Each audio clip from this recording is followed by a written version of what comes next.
एक सिंपल सा क्वेश्चन।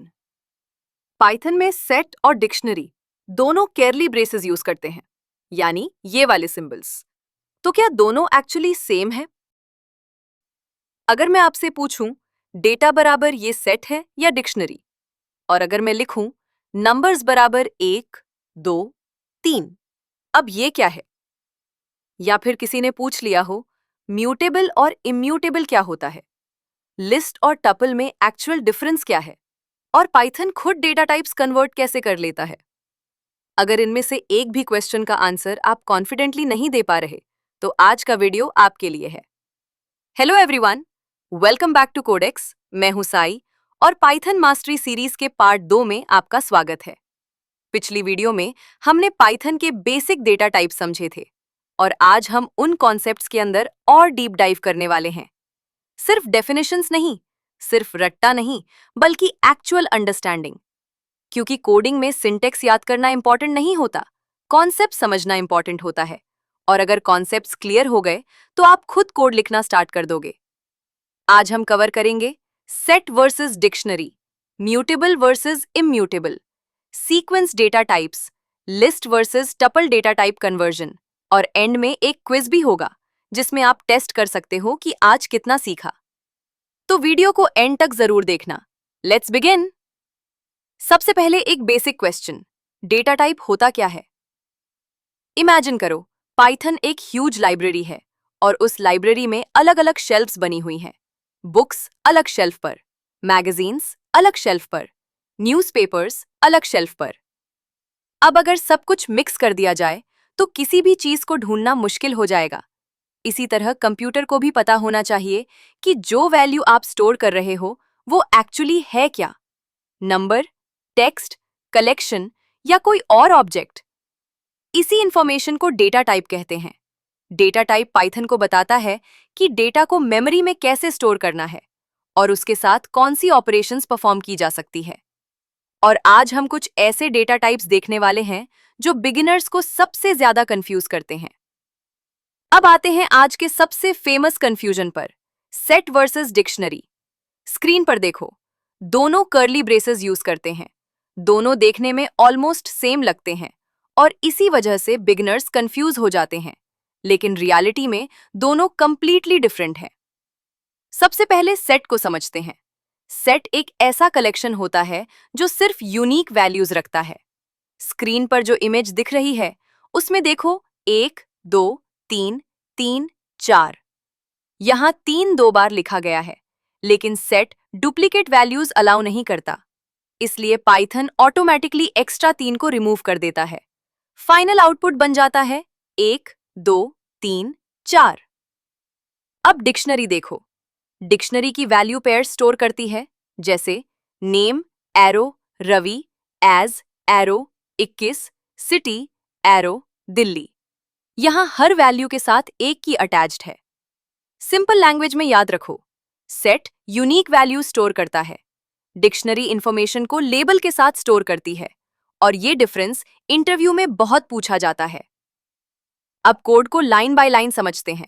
सबसे पहले हमने डिक्शनरी क्रिएट की, नेम रवि, एज 21।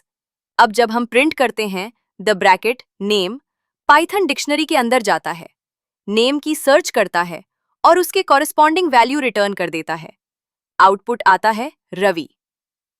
अब सेट एग्जाम्पल देखो, हमने लिखा 1, 2, 3, 3, 4।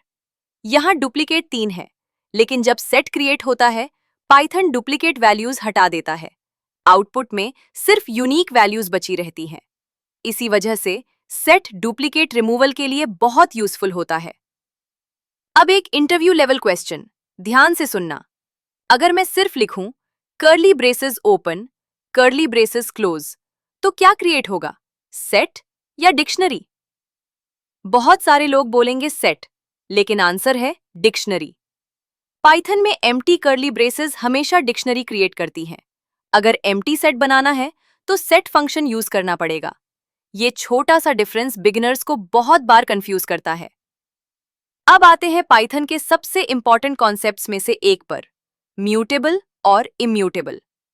म्यूटेबल मतलब चेंज किया जा सकता है, इम्यूटेबल मतलब चेंज नहीं किया जा सकता। लेकिन ये सिर्फ डेफिनेशन नहीं है, ये एक्चुअली डिसाइड करता है कि पाइथन मेमोरी को कैसे मैनेज करेगा। और यही रीजन है कि इंटरव्यूज में भी ये कॉन्सेप्ट फ्रीक्वेंटली पूछा जाता है। अब आते म्यूटेबल ऑब्जेक्ट्स पर, और इसको फ्लेक्सिबल कलेक्शंस भी समझा जाता है। जैसे फ्रूट कार्ट में डिफरेंट टाइप्स के फ्रूट्स या वेजिटेबल्स होते हैं, वैसे ही ये भी डिफरेंट कॉम्बिनेशंस का होता है। जैसे लिस्ट, डिक्शनरी, सेट, ये तीनों म्यूटेबल हैं। मतलब क्रिएट होने के बाद भी इनके अंदर चेंजेस किए जा सकते हैं। अब मान लो रोल नंबर बदल गए, हम नई वैल्यू ऐड कर सकते हैं। ऑब्जेक्ट वही रहेगा, डेटा चेंज हो जाएगा। इसी वजह से डिक्शनरी म्यूटेबल है। अब immutable objects, string, integer, float, tuple, ये डायरेक्टली मॉडिफाई नहीं किए जा सकते। स्क्रीन पर स्कोर का एग्जाम्पल देखो। स्कोर की वैल्यू 10 है। अब हम लिखते हैं स्कोर इक्वल्स स्कोर प्लस 5। बहुत लोग सोचते हैं कि 10 डायरेक्टली 15 बन गया, लेकिन इंटरनली ऐसा नहीं होता। पाइथन एक नया ऑब्जेक्ट क्रिएट करता है और वेरिएबल को नए ऑब्जेक्ट से कनेक्ट कर देता है। इसीलिए मेमोरी एड्रेस चेंज हो जाता है और इसी वजह से इंटीजर इम्यूटेबल होता है। और इसको हम लॉक्ड डेटा के थ्रू वी रेफर कर सकते हैं। अब तक हम सीक्वेंस डेटा टाइप्स का नाम तो सुन चुके हैं, लेकिन एक्चुअल में सीक्वेंस डेटा टाइप्स होते क्या हैं? इस इमेज को ध्यान से देखिए। यहाँ पाइथन के 3 सबसे इंपॉर्टेंट सीक्वेंस डेटा टाइप्स को 3 बड़े पिलर्स के रूप में दिखाया गया है। और ऑनेस्टली, अगर आप पाइथन में आगे बढ़ना चाहते हैं, तो इन 3 पिलर्स को समझना बहुत जरूरी है। सबसे पहला पिलर है स्ट्रिंग्स, दूसरा पिलर है लिस्ट्स और तीसरा पिलर है टपल्स। इमेज के ऊपर एक लाइन लिखी हुई है, ऑर्डर्ड कलेक्शंस, और यही सबसे इंपॉर्टेंट कीवर्ड है। ऑर्डर्ड कलेक्शन का मतलब है डेटा एक स्पेसिफिक ऑर्डर में स्टोर होता है। हर एलिमेंट की एक फिक्स्ड पोजीशन होती है और इसी वजह से हम इंडेक्सिंग और स्लाइसिंग जैसे पावरफुल ऑपरेशंस परफॉर्म कर सकते हैं। अब एक एक पिलर को समझते हैं।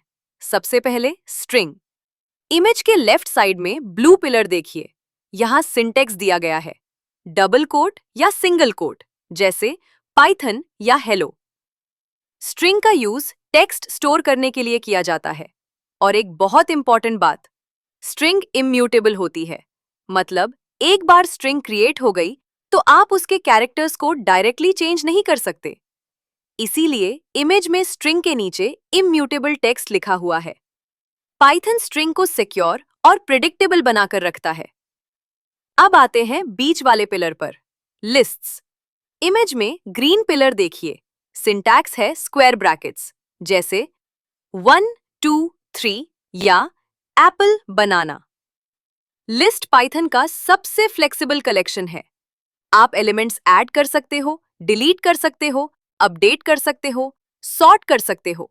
और इसी वजह से इमेज में लिस्ट के नीचे लिखा है म्यूटेबल कलेक्शंस। म्यूटेबल का मतलब चेंजेबल, यानी लिस्ट क्रिएट होने के बाद भी मॉडिफाई की जा सकती है। और रियल वर्ल्ड प्रोजेक्ट्स में लिस्ट्स का बहुत ज्यादा यूज होता है। अब आते हैं तीसरे पिलर पर, टपल्स। पर्पल पिलर को देखिए, सिंटैक्स है राउंड ब्रैकेट्स, जैसे 10 20 या रेड ग्रीन। टपल भी मल्टीपल वैल्यूज स्टोर करता है। अब एक इंटरेस्टिंग ऑब्जर्वेशन, चाहे स्ट्रिंग हो, चाहे लिस्ट हो या टपल, ये तीनों सीक्वेंस फैमिली का पार्ट है। और इसी वजह से तीनों इंडेक्सिंग सपोर्ट करते हैं, तीनों स्लाइसिंग सपोर्ट करते हैं, तीनों ऑर्डर्ड होते हैं और तीनों के एलिमेंट्स को पोजीशन के थ्रू एक्सेस किया जा सकता है। लेकिन डिफरेंस उनके बिहेवियर में है। String immutable, list mutable, tuple immutable. अगर आप इस इमेज को एक सेंटेंस में समराइज करना चाहो तो याद रखिए, स्ट्रिंग्स टेक्स्ट स्टोर करती हैं, लिस्ट्स फ्लेक्सिबल कलेक्शन स्टोर करती हैं और टपल्स फिक्स्ड रिकॉर्ड स्टोर करते हैं। और ये तीनों मिलकर पाइथन के सीक्वेंस डेटा टाइप्स के 3 सबसे इंपॉर्टेंट पिलर्स बनाते हैं। और इसी फाउंडेशन पर पाइथन प्रोग्रामिंग का बहुत बड़ा हिस्सा खड़ा है। अब एक इंटरेस्टिंग बात देखिए, चाहे लिस्ट हो, स्ट्रिंग हो या टपल, तीनों सेम इंडेक्सिंग सिस्टम फॉलो करते हैं। स्क्रीन पर देखिए, लिस्ट है, 20 का इंडेक्स 1 है और इसी तरह आगे बढ़ता है। टपल में भी एग्जैक्टली सेम इंडेक्सिंग काम करती है। यानी सीक्वेंस डेटा टाइप्स का सबसे बड़ा एडवांटेज ये है कि इन सब में इंडेक्सिंग और स्लाइसिंग सेम तरीके से यूज होती है। अब नीचे स्लाइसिंग एग्जाम्पल देखिए। डेटा यहाँ एक स्टार्ट इंडेक्स है, 4 एंड इंडेक्स है और एक स्टेप साइज है। पाइथन इंडेक्स 1 से स्टार्ट करेगा और इंडेक्स 4 के पहले तक वैल्यूज लेगा। इसलिए आउटपुट आता है 20, 30, 40। बस इतना याद रखिए, इंडेक्सिंग एक सिंगल एलिमेंट निकालती है और स्लाइसिंग मल्टीपल एलिमेंट स्वैप का एक पार्टीशन निकालती है। मैं आपको एक फन वे समझाती हूँ। अब इंडेक्सिंग और स्लाइसिंग को एक ट्रेन की हेल्प से समझते हैं। स्क्रीन पर देखिए।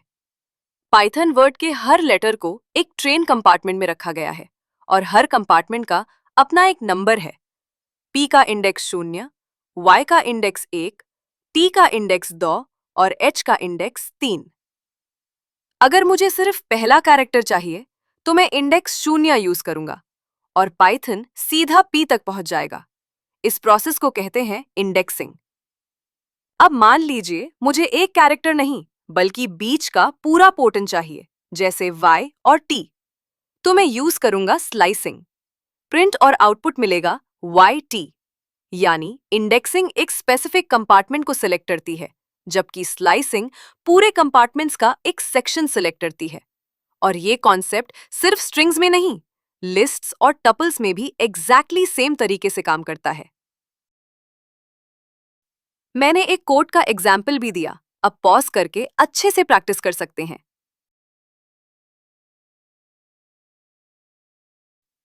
अब एक और कॉमन इंटरव्यू क्वेश्चन, लिस्ट और टपल में डिफरेंस क्या है? सबसे सिंपल आंसर, लिस्ट म्यूटेबल है, टपल इम्यूटेबल है। और इसी एक डिफरेंस की वजह से इनका यूज केस बदल जाता है। स्क्रीन पर एग्जाम्पल देखो।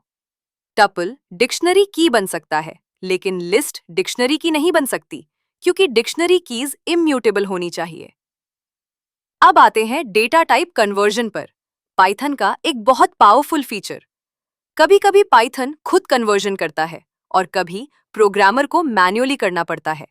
इसीलिए कन्वर्जन दो टाइप्स का होता है, इम्प्लिसिट कन्वर्जन और एक्सप्लिसिट कन्वर्जन। इम्प्लिसिट मतलब ऑटोमैटिक, पाइथन खुद डिसाइड करता है। स्क्रीन पर एग्जाम्पल देखो। Integer plus float, Python automatically integer को फ्लोट में कन्वर्ट कर देता है ताकि इंफॉर्मेशन लूज ना हो। इसीलिए आउटपुट आता है 7.0 और टाइप होता है फ्लोट।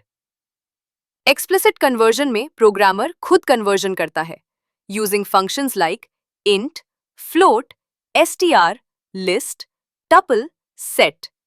इस प्रोसेस को टाइप कास्टिंग भी कहा जाता है। अब कुछ मिस्टेक्स जो ऑलमोस्ट हर बिगिनर करता है। पहली मिस्टेक, इनपुट। इनपुट हमेशा स्ट्रिंग रिटर्न करता है, चाहे आप नंबर ही क्यों ना एंटर करो। इसलिए डायरेक्टली नंबर के साथ ऐड नहीं कर सकते, पहले इंट कन्वर्जन करना पड़ेगा। दूसरी मिस्टेक, इंट और राउंड को सेम समझना। इंट डेसिमल रिमूव करता है, राउंड नियरेस्ट इंटीजर देता है। ये डिफरेंस याद रखो।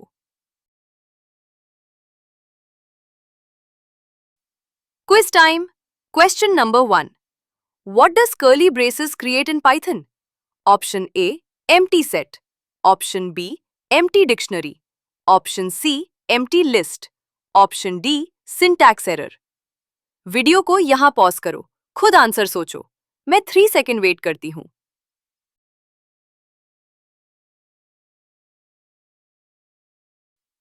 और सही जवाब है ऑप्शन बी, एम्प्टी डिक्शनरी, क्योंकि पाइथन में empty curly braces dictionary create करते हैं।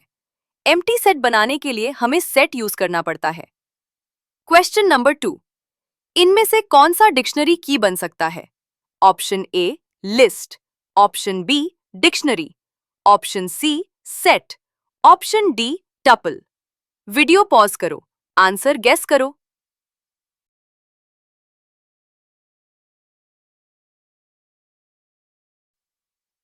करेक्ट आंसर है ऑप्शन डी, टपल, क्योंकि टपल इम्यूटेबल होता है। डिक्शनरी कीज इम्यूटेबल होनी चाहिए, इसलिए टपल वैलिड है। क्वेश्चन नंबर 3, इंट का आउटपुट क्या होगा? Option A 4, option B 3, option C 3, option D. Type error pause करके आंसर सोचो।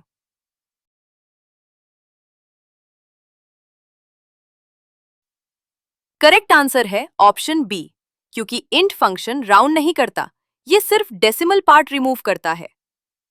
क्वेश्चन नंबर 4, कौन से डेटा टाइप्स इम्यूटेबल है? Option A list and set, option B tuple and string, option C dictionary and list, option D.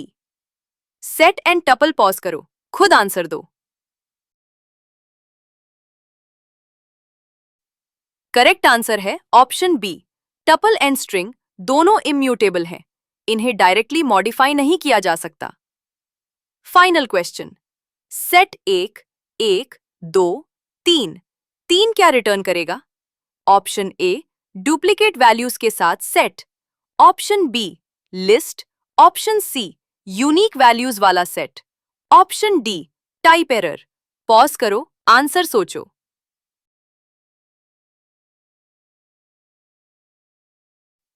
Correct answer है option C, set duplicate values automatically remove कर देता है, इसलिए output होगा 1, 2, 3। Congratulations! अगर आप यहां तक वीडियो देख चुके हो तो आज आपने पाइथन के कुछ बहुत इंपॉर्टेंट कॉन्सेप्ट्स मास्टर कर लिए हैं। अगर वीडियो हेल्पफुल लगी हो, लाइक करो, शेयर करो और कोडेक्स को सब्सक्राइब करना मत भूलना। मैं मिलूंगी आपसे नेक्स्ट वीडियो में। तब तक keep learning, keep coding and keep growing. See you in the next video.